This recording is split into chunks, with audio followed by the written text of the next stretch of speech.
We have some great ones for the youngest of our listeners. So these ones are the ballerina. It's the book to personalize, and this one is too. Star in your own story. So you're going to write your child's name on this card that gets slid into it, slides in over here, and you can have multiple names so you can flip it if there's more than one kid. So it would essentially say, Archer drives a red fire engine. Archer wears a yellow helmet. You know, so forth. That's the firefighter, and then there's also one that's a ballerina. So they're really simple stories, but it's just fun for them to see it's their name in the book. And we have a new series called the Listen and Read Storybooks. This is Goldilocks and the Three Bears. You can turn it on and off, so that is a plus. And then you just push these discs. Goldilocks skips between the trees. A lovely smell floats on the breeze. And so the child can do this all on their own, or you can do it with them and just sit back and relax. We have several others in this same series. He is 13 months, and we've been doing it for since he was 6-7 months. Are you there? When there are several in this series. Now these are going to be finger trails, little cutouts, things to follow, but there's always a hole, and I always do the pinchy thing.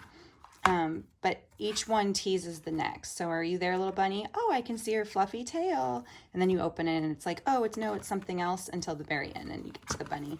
He gets excited now that he understands it. Night Night on the Farm. There is also one on the city, by the way. So it is this mama chicken reading to her little ones. And she's reading a book called Hide and Seek Hen. And to read the book that she's reading, you pull it out. And then it's a tiny little book. And there are 4 of them, guys. There's 4. It's so cute. Like, I can't get enough of these. Isn't it cute? So check out the city one as well. All right, Good Night Owl. This one's a really sweet counting one. Can you find and count all the nighttime animals? So there's one owl, and it's under these flaps that are like felt. So there's something they can do at the same time, and then they count. How perfect is that? It's a sweet little book to end the night with. Then Illustrated Alphabet is also featured in my phonics video, because it is more than an alphabet book, guys. It is my favorite alphabet book. So not only do you have the letters, but you have a tiny little things, all these things that start with that letter. So that's already fun, right? Then you look over in this scene and you can find even more in this scene. So you can make it a game to try to find all the things that start with that letter. And the older the kid gets, actually, like my 8-year-old still enjoys it because he finds even different things now. But we're not done. It continues. It's got an amazing little plot line. It's a funny, silly story about all these crazy zoo animals that have all these problems going on. But again, there's still one more plus, and this one is why it's my favorite. So we make it a game. Not only do they have to find things, but they have to count how many times they hear that sound as mommy reads this.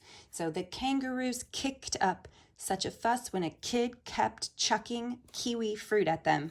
And sometimes they can get both of those if they get a little older. But sometimes they don't. Doesn't matter. It's so much fun. It's just a great way to teach them the sound that letters make. I'm a Dirty Dinosaur. We also have I'm a Hungry Dinosaur.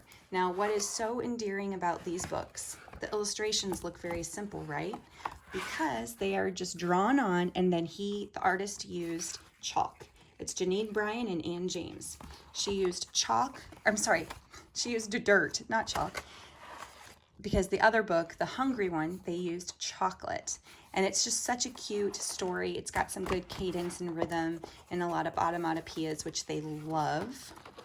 I flick it in the muck, or I slide it like a snail. I'm a dirty dinosaur with a dirty, dirty tail.